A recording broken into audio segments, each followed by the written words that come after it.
oh, how'd you get so big? He's like, oh, it sucked. I hated my whole life. I went to the gym. I hated it. I ate food that sucked. I know there's going to be people out there that are going to say, oh, that's just growing up and going through puberty. I don't think I would have gained 50 pounds from puberty. I started at 15. I was 120 pounds, and I was the same height that I am now. Exactly the same height. So I literally could not have been capping any harder. I was 5'9" in 2017. Now I'm 5'10", 3/4. So basically grew 2 inches. What you guys want to know is, how did I go from 120 pounds to 170 pounds? Here's all the things that I learned over the years. I have a notebook. Number 1, don't worry about genetics. I spent a lot of my time worrying about where I could go instead of just finding it out for myself. You can take your physique a lot further than you probably want to, just because of the amount of effort that it takes to get there. A good way to think about that whole, like, what's my genetic potential problem, is as a motivating factor. And what I mean by that is, instead of wondering, oh, what can I do? Like, what am I capable of? Just find out for yourself, and then you'll know for sure. The second thing is diet. Diet was huge. I trained really hard all the time. That was like my main thing, is like I knew how to train hard. I was good at that. But more often than not, my diet didn't match my training. So I would eat what I thought was enough or what I thought was a lot, but it just wouldn't allow me to train. So I would often go to the gym super weak, not feeling very good, and I was lean all the time, like super shredded, especially when I was like 15, 16 when I first started. Super shredded, just didn't feel good. I wasn't strong, and I could have made a lot more progress if I just picked up the fork and ate a lot of good food. When you're training hard, you need to eat so you can fuel yourself, like a lot more than you are comfortable eating. Think about it like in the weight room. You're getting super uncomfortable in the weight room so you can grow. You should be doing the same thing at the dinner table, or the same thing in the kitchen. Eating, getting uncomfortable, pushing your limits, all that. You know, you don't have to get to the point where you're throwing up, but you got to find a way to get the calories in, get the protein in, get the carbs in. Third thing is, don't worry about being perfect.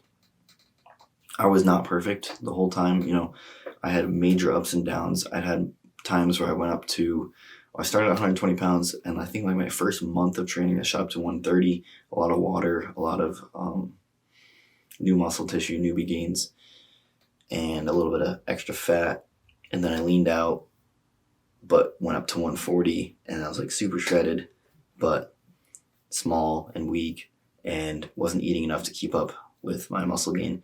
And then I had times where I went up to 150, and then I would lose myself. I'd get too busy working or whatever and go back down to 140 by accident, not be training as hard or not training as often. And then I've had times where I've been at 160, 165, and I went back down to 150, and just things like that. So I go up and down, and I would never have perfect linear progress. It's just not usually how reality works out. But through all of my failures, I found some success. No, I'm not exactly where I could be. If I was absolutely perfect, I'm pretty sure I could be like 180, 190 lean right now. But that just didn't work out that way. If it did work out that way, I probably would have taken it for granted and not learned as much, because I didn't make mistakes. And, you know, in order to learn, you got to make mistakes. When I started working out, I did a lot of research. I was always learning, and I was watching videos kind of like this, just teaching people from their experience. I watched a lot of Six Pack Abs, was like a big YouTuber back in the day, and Athlean X, Jeff Nippard, and as of more recently, Dr. Mike Israetel. And I love the information that he gives on Renaissance periodization. Super good info, and it's helped me a lot in my last year of training and diet. But yeah, if you're a young guy or an older guy and you are skinny, you want to put on as much muscle mass as you can. The best thing you can do is just start, learn along the way. Don't be afraid to fail, mess up. Do your best, be consistent, and love the process. The reality is, if you don't love the process of going to the gym, eating food, building muscle, then you're not going to follow through with it. And if you somehow do, you're just going to be miserable the whole time. And it's going to be like, oh, I'm jacked, but I'm miserable. So there's no fun in that. You don't want to see some jacked guy and be like, oh, how did you get so big? He's like, oh, it sucked. I hated my whole life. I went to the gym. I hated it. I ate food that sucked. So you want to have fun while you do it. Otherwise, it's not worth it. Another thing that is important to realize is that muscle is a luxury item. What I mean by that is your body does not need a lot of muscle to survive.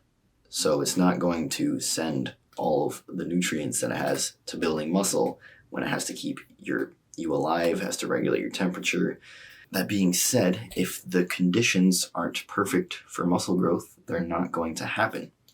I like the way Dr. Mike puts it. He says, you're not going to buy a Lamborghini before you can afford to turn the heat on and put food on the table.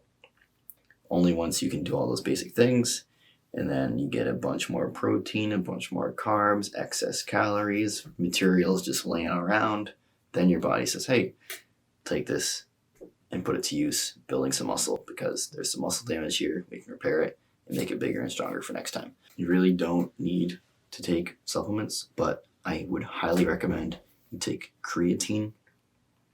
Creatine allows your muscles to absorb more water, allows you to produce, I think, more ADP, which turns into ATP, which basically means you're more powerful in the gym, you're getting more reps.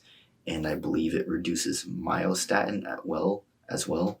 And myostatin is what prevents your muscles from breaking down and then growing. So you obviously don't want a lot of myostatin if you're trying to get big. It also enhances brain cognitivity. Brain worky? Yes. Don't always listen to other people because they might not know what they're talking about at all. People are always going to want to give you advice, and sometimes it can be so much information, it's just overload. Everything in training is pretty simple. You pick the movements that work for you, you train them hard, and if you don't feel it working, it's probably not working. That's not always true, especially with beginner lifters, but a lot of the time, if something is working, you feel it. You want to get your information from good science-based sources. One of my favorite sources is Dr. Mike Israetel from Renaissance Periodization and Jeff Nippard, and they pretty much have all the information you need on exercise science and bulking, cutting, all that. Yep, so to sum everything up, the way I gained all this weight was pretty much by doing everything you would expect.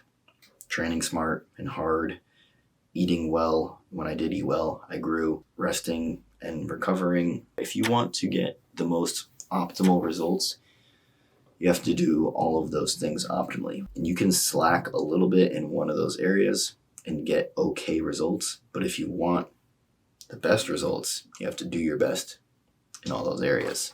That's it. Hope you all enjoyed. Subscribe, like, what else? Subscribe.